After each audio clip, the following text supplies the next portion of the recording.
Gavumenti wakanyiza ebyogerwa nti obuwumbi 437 n'obukadde 734 ezaasaasanyizibwa mu kuteeka kamera enkesi ku nguudo zaafa Togge era nti ezisinga tezikola. Bw'alabiseeko mu kakiiko ka Paalamenti akalondoola ebyokwerinda n'ensonga z'omunnamuggwanga okunnyonnyola ku kwemulugunya okw'ababaka ku nsonga ya kamera ezaateekebwa ku makubo, Minisita David Muhoozi agambye nti okunoonyeza kulaga nti kamera zonna zikola era nti zassibwayo mu 2018 oluvannyuma lw'okwemulugunya ku bumenyi bw'amateeka mu Kampala n'emiriraano. The cameras are operating normally with performance average ranging between 85% to 95%. Some districts achieve 100%.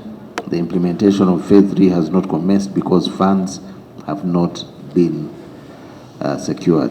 Era abulidde ababaka nti poliisi yeetaaga obuwumbi 22 ku mutendera ogwokusatu okwongera kamera mu kibuga n'ebitundu ebiriraanyeewo okwongera okulwanyisa obumenyi bw'amateeka.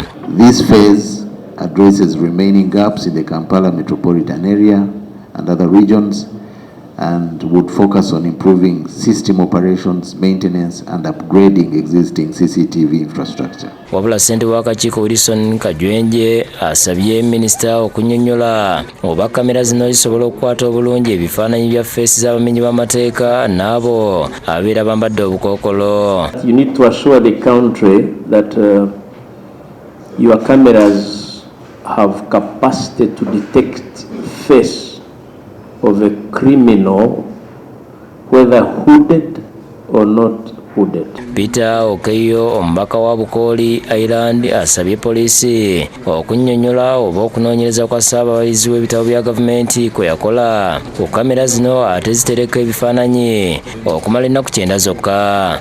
What happens after the 90 days of this stored information, and have you taken any efforts to maybe raise it? Mukwanukula Muhoozi ategeeza nti wali teeka lirungamya nkola ya kamera zino na budde ki poliisi mweyina okukuumira ebikwatiddwa wabula ng'asuubira kijja kukolwako essaawa yonna. The General's report indicates that the storage lifespan is 90 days. It needs an upgrade.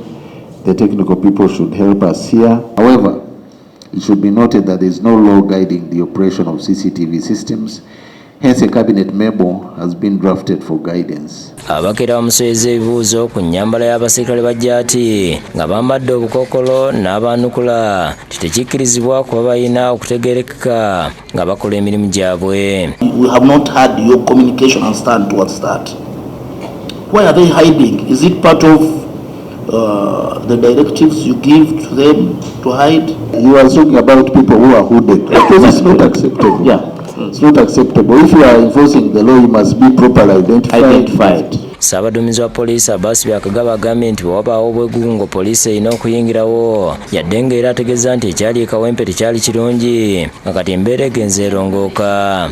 We shall not and will not tolerate indiscipline, and all this that is happening is work in progress. We shall continue improving, and I think even when you allude to what is happening in Kawempe, I think from where it started is different from where it is. Rachel Nakasi yakusekedde gwino kulaba